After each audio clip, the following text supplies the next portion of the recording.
Li-Ling works in a job that draws on her passion for working with the international students and love of traveling, as well as her ability to maintain a sane and ordinary facade in front of the boss.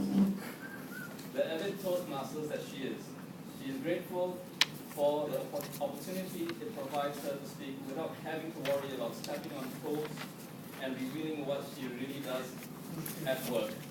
As 2010 draws to a close, she reflects on what she will bring to the new year. May I present to you New Zealand with a speech titled Real New Year Resolution. Real New Year Resolution, New Zealand.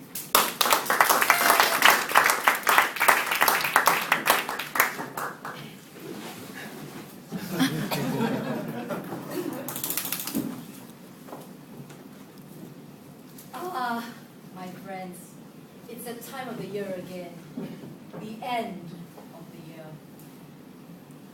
Usually it's also the end of the year when we reflect on what we have done and what New Year resolutions we shall have. New Year resolutions. I like them. I've been having the same one since 2008. The New Year resolution I've been having since 2008 is to get a motorbike license. Since I left my days back in London, I thought I'd come back to Malaysia and let me do something different. Let me get a motorbike license. Why? Because I had fantasy for myself. Riding on a motorbike on a 500cc, traversing across the super highways of New Zealand, going from the North Island to the South Island, with the wind blowing through my then long, luxurious hair. Yes, that was the fantasy. And the motorbike license was going to see to that. Unfortunately, since the day I conceived of that New Year resolution, I never quite got around to seeing that fantasy coming to fruition. Well, number one, for starters, is that in New Zealand, I don't think there's any way you'll be on a 500cc motorbike without a crash helmet to begin with. So no hair blowing in the wind and things like that. But most of all, I never really got around to taking the riding lessons and sitting for the test to actually get my motorbike license. Why? Well, there are many times I called the safety driving school near Armada Hotel, asking about the price, asking about the days that you're offering the lessons. I never got around to taking a weekend off to actually go down to their office and signing up for the lessons. Why? Because I drive. Every day I drive to work, there'll definitely be all these annoying motorcyclists, we call them mosquitoes sometimes. Annoying mosquitoes coming from this way and that way, getting my way. I can't get to the lane I want because they're there. And sometimes I entertained murderous fantasies of, these people think they own the road, let me just skip by them and brush them a little bit for doing this. What I can do with my car? How dare they think they are king of the road with their small little bikes. And those are the kind of fantasies I'll think to myself, okay, if I can have fantasies like that, how about fantasies that the other motorists might have if I'm also on a motorbike myself? So yes, the fear never quite got me around to taking up that motorbike license. Okay, maybe some of you might think, these New Year resolutions are, like riding a motorbike. Who wants to ride a motorbike in Malaysia? Unless you can afford a car.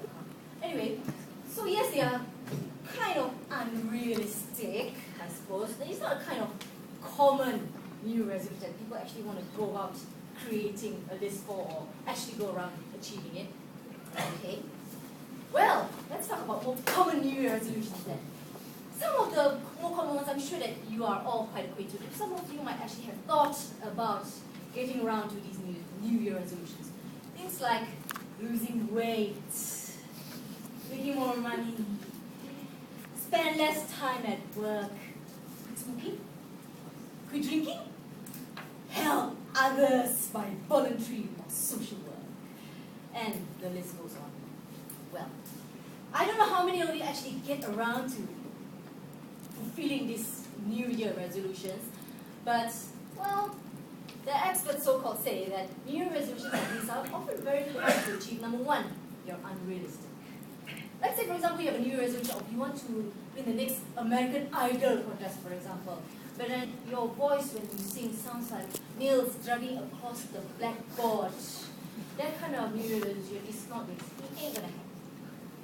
Number two, people fail in keeping their New Year resolutions because some of them just, well, they're not specific enough. Like, lose weight. What do you mean lose weight?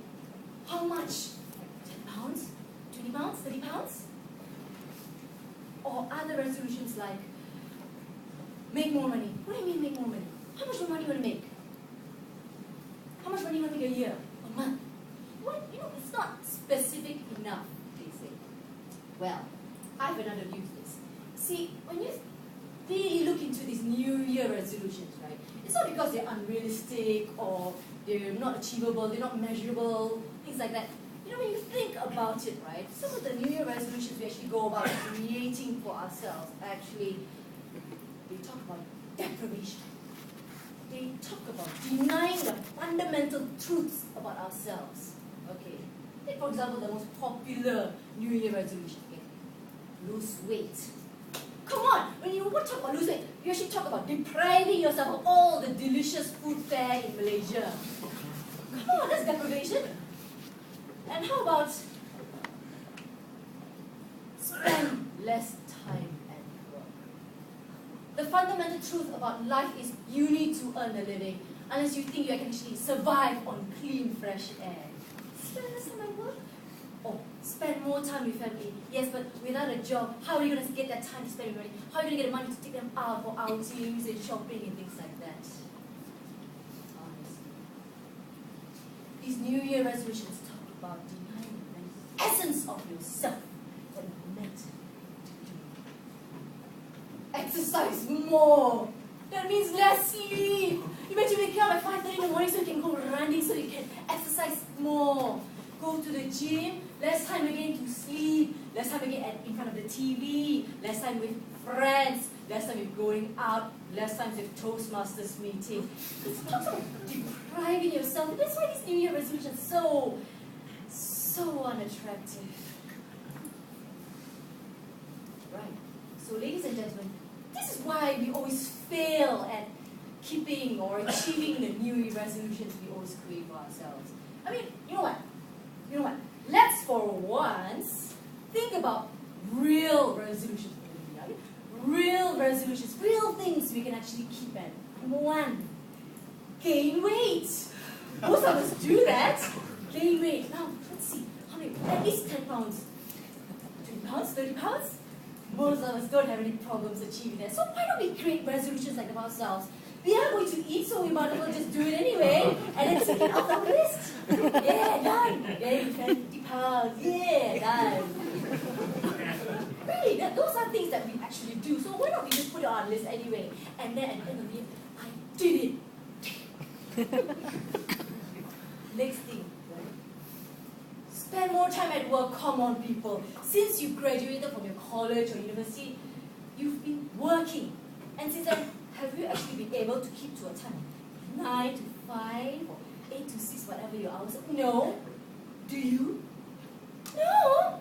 You spend more and more time at work as the years go by because you keep getting promotions. Your boss keeps loading you with more work. You are going to be spending more time at work. So why not just say it? Next year, I'm going to spend more time at work. Yes, that's what you'll do. You find yourself spending most of your weekends at work, doing unpaid overtime, cleaning up your work. I mean, you might as well just make the best of it. But this time, spend the time at work more effectively. Not just doing work. Working hard doesn't get you anywhere. You spend more time at work. Do it. Polishing your boss's shoes, getting into your boss's good shoes, good books, networking with the top people up there. Things like that. You are going to be at work, so make the best of it anyway. And how about other resolutions? Like, you know what, the one good thing I think you can really do, one real resolution you can do, okay, maybe it's not the best thing you can think of, but how about this? We all do it anyway, why don't we be better at it? Number one, this is the ability to lie more effectively. Come on, don't lie. This year, have you actually told the truth the entire time? Have you? Have you? No one is answering. Right? So, ladies and gentlemen, let's just accept our own base nature about us. We lie. We might as well be better at it next year. Lie more effectively. Why? And what is the ability to lie effectively so useful to us? to get out of attending Chinese weddings, to get out of attending boring meetings, avoid offending people because they have very bad dress sense or smell funny. So, the ability to write is actually very effective. We only do it, just let's be better at it next time. So, it's things like this, ladies and gentlemen. I mean, when we talk about New Year resolutions, let's make it real. Let's make it something that we will actually achieve instead of coming up with lists that we are not going to do anything about, and then at the end of the year, we're going to punish ourselves with the guilt. Oh, I didn't achieve this. I didn't achieve that. Oh, this year has been a waste. A waste. So come around to my way of thinking.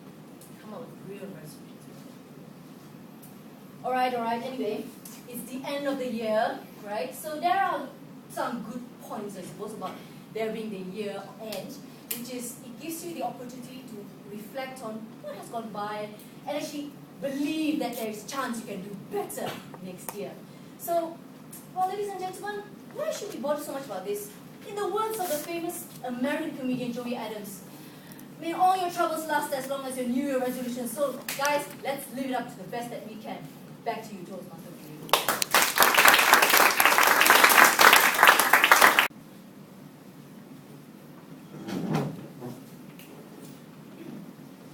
My dear Lady Martin, you are here to give an after-dinner speech, and definitely we are fulfilled with the nasi lemak and the banana and the brownie itself. And your main objective here is to give an entertaining speech with a specific theme. That's the first objective. And when I break up that particular objective, will the audience entertain? If I say no, Bing will just throw the bottle on top of me. Because the audience were laughing at every juncture of your speech itself. And how did you maintain or hold the audience itself? You use your body language and your vocal variety with that, and adequate facial expressions throughout the speech itself. The way you dramatize the mud rumpe and the way they move the mic itself, and the way you want to move your hair, that shows adequate facial expression with body language, which kept the whole audience entertained itself. Coming to the second part of the first objective, with the dinner with the theme. When I was here, when you started the speech itself, it's New Year. What are you going to do for the New Year? The first question I was asking myself was, what is she speaking on? And why am I here to listen to your speech itself? Therefore, what you could have done is you could have set the theme itself. Perhaps you could have done it as award presentation ceremony, or Toastmasters Club annual dinner, or year-end dinner itself. That could have actually fit the theme, because when you say year-end dinner and you have a title with New Resolution or New Year Resolution, that have jived in itself.